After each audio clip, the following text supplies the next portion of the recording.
Hello friends, मैं हूं आपका अपना प्रतीक और स्वागत करता हूं आप सबों का इस चैनल पर। आज हम लोग देखने वाले हैं रामकृष्ण वचनामृत। इस पुस्तक में जो भी बातें लिखी गई है वह सब रामकृष्ण परमहंस के द्वारा बोली गई है, जिसे उन्हीं के साथ रहते हुए एक कैरेक्टर ने पूरी की पूरी तरह से संकलित किया हुआ है, हर एक उनके वचन को। और इस पुस्तक की सबसे बड़ी खासियत यह है कि आप इसमें, यदि आप इसे पढ़ रहे हैं और आप अपने अगल बगल के सारी चीज़ों को एकदम से गायब करते हैं, तो आप महसूस कर पाएंगे कि आप वहीं खड़ा होकर उस चीज़ को फील कर रहे हैं, आप वहीं हैं, ठाकुर के साथ हैं। जी हाँ, रामकृष्ण परमहंस को ठाकुर कहा जाता है। तो आप ठाकुर के साथ खड़े होकर उनके वचनों का अनुभूति कर रहे हैं, ऐसा लगेगा मानो कि आप हैं वहाँ और ठाकुर आपको अपने वचनों से तृप्त कर रहे हैं। तो ये प्रथम दर्शन है। ये प्रथम दर्शन में श्री गंगा जी के पूर्व तट पर कलकत्ते से कोई 6 मील दूर दक्षिणेश्वर में श्री काली जी का मंदिर है। यहीं भगवान श्री रामकृष्ण देव रहते हैं। वसंत का ऋतु है और फरवरी माह चल रहा है। इस संध्या का समय था। मास्टर जी रामकृष्ण के कमरे में प्रवेश करते हैं। इस समय रामकृष्ण देव के प्रथम बार उन्होंने दर्शन किए। उन्होंने देखा कमरा लोगों से भरा हुआ है, सब लोग चुपचाप बैठे हुए हैं, उनके वचनामृत का पान कर रहे हैं। रामकृष्ण तखत पर पूर्व की ओर मुंह किए बैठे हुए प्रसन्न वदन हो ईश्वरीय चर्चा कर रहे हैं। भक्तगण फर्श पर बैठे हैं। अब वे कर्म त्याग का एक्सप्लेनेशन दे रहे हैं कि कर्म त्याग की स्थिति कब बनती है। तो मास्टर जी खड़े होकर आश्चर्य मुग्ध होकर देखने लगे।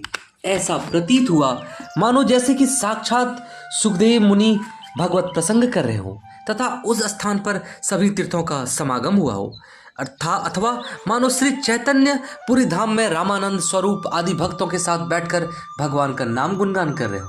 श्री रामकृष्ण कह रहे थे कि जब एक बार हरि नाम या राम नाम लेने से रोमांच होता हो, आंसुओं की धारा बहने लगती हो, तब निश्चित समझो कि संध्या आदि कर्मों की आवश्यकता नहीं रह जाती है। तब कर्म त्याग का अधिकार पैदा हो जाता है, कर्म अपने आप ही छूट जाते हैं। उस अवस्था में केवल राम नाम, हरि नाम या केवल ओमकार का ही जप पर्याप्त है।